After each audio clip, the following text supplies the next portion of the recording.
Hello, c'est Charles Brumeau, diététicien. Bienvenue à Dans la Poire Express. Je suis ravi de vous retrouver pour ce premier épisode de la saison 2 de Dans la Poire Express. Je vous recommande au passage la lecture du premier épisode de Dans la Poire, saison 2, consacré à toutes vos questions. J'ai fait une grande FAQ, 12 questions passées au crible. Ça vaut le détour.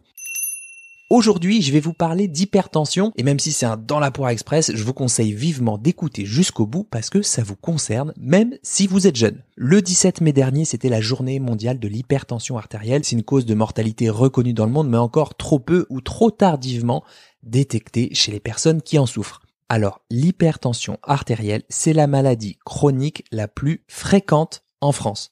La plus fréquente en France.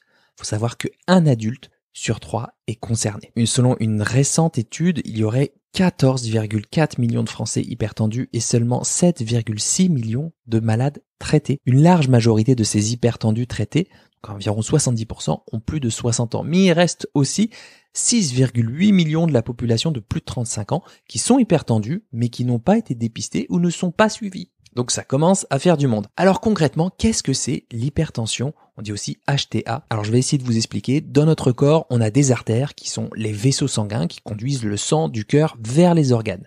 Ce sang, il est conduit selon une certaine pression liée au rythme cardiaque.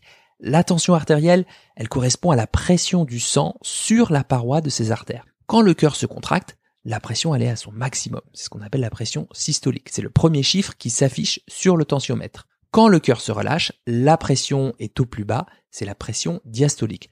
Si cette pression elle est trop forte sur les artères, elle se rigidifie, ce qui fatigue le cœur et les organes qui subissent un vieillissement accéléré. Donc c'est cette tension anormalement forte, donc cette hypertension, qui accentue donc le risque d'artères bouchées, donc le risque d'infarctus, mais aussi d'insuffisance rénale, d'insuffisance cardiaque, de troubles de la vision, bref, tout ce qu'on adore. Alors, que peut faire la diététique pour prévenir cette hypertension artérielle? Je commence déjà par l'activité physique, par choix clairement assumé, parce que la sédentarité devrait être grande cause nationale et parce qu'on termine toujours par l'activité physique dans les conseils, dans les recommandations, et moi je fais le choix de la mettre en premier toujours parce que déjà c'est gratuit et surtout que le mouvement c'est la vie littéralement. Donc la pratique d'une activité physique adaptée entraîne une diminution des chiffres de tension artérielle à condition toutefois, petite nuance, que cette activité soit d'intensité modérée, d'une durée suffisamment longue et régulière. Donc on va éviter le 7 minutes de burpees pour le temps. Ça peut être plutôt de la marche rapide, de la course à pied ou du vélo, de la natation d'intensité modérée. L'idée c'est qu'il faut être capable, sauf peut-être pour la natation, de parler ou de chanter pendant l'effort. Ça s'appelle le talk test. Voilà, pendant une durée suffisamment longue, minimum 30 minutes à 45 minutes. Donc vraiment bouger. Je vous le dirai jamais assez. Alors au niveau de l'alimentation, eh bien déjà on chouchoute son microbiote. On n'y pense pas assez, mais le microbiote, c'est notre flore intestinale, nos milliards et milliards de virus, de bactéries, de micro-organismes que l'on héberge dans notre tube digestif. L'idée, c'est d'avoir une diversité, une variété de végétaux dans son assiette pour avoir un microbiote le plus équilibré possible. Les végétaux, ce sont les fruits et légumes de saison, si possible bio, plus 35% d'antioxydants en moyenne. Pas toujours les mêmes, bien sûr. Les céréales, le blé, le riz basmati, le quinoa, le sarrasin, les légumineuses, les lentilles, les fèves, les pois chiches, les haricots rouges, les pois cassés. Ensuite, miser sur une alimentation d'inspiration méditerranéenne, donc à dominante végétale, comme ce que je viens d'indiquer. On n'oublie pas bien sûr les graines, les fruits à coque, donc ça peut être les graines de courge, les graines de lin, les noix, les noisettes, les amandes, les matières grasses végétales riches en oméga 3 comme les huiles de lin ou de cameline, une consommation normale, je dirais, de petits poissons gras, sardines, anchois, maquereaux, peut-être 1 à 2 fois par semaine, et une place réduite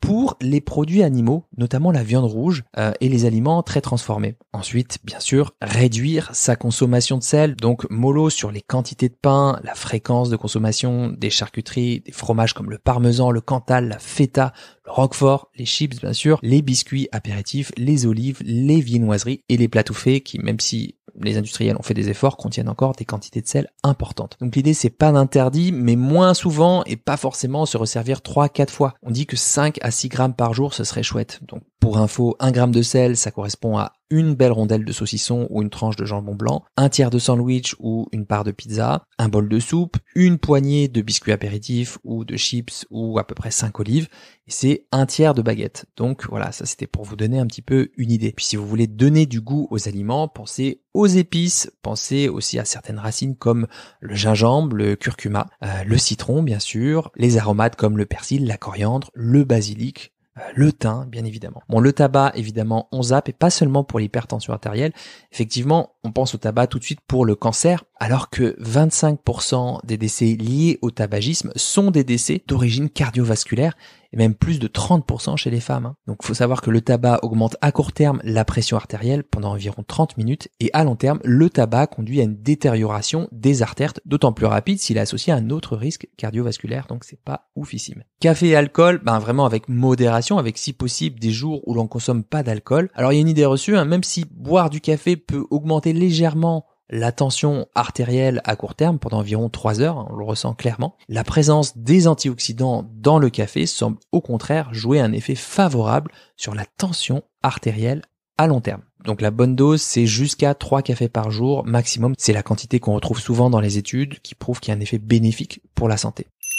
Voilà, j'espère que ces conseils vous auront été utiles. C'était un épisode très santé, très peu psycho, mais c'est aussi important pour moi de vous montrer que la diététique, c'est pas seulement la perte de poids, les calories, les régimes, c'est aussi pouvoir d'optimiser sa santé et de mettre en place des choses simples et efficaces pour diminuer les risques de vivre une vie moins cool. Et ce qui m'anime, c'est aussi d'en parler avec vous sur YouTube ou sur Instagram @CharlesBrumeau. Si vous avez d'autres conseils ou des témoignages, je suis toujours preneur de vos retours. Bon appétit de vivre et à très vite pour un nouvel épisode de Dans l'Apport Express.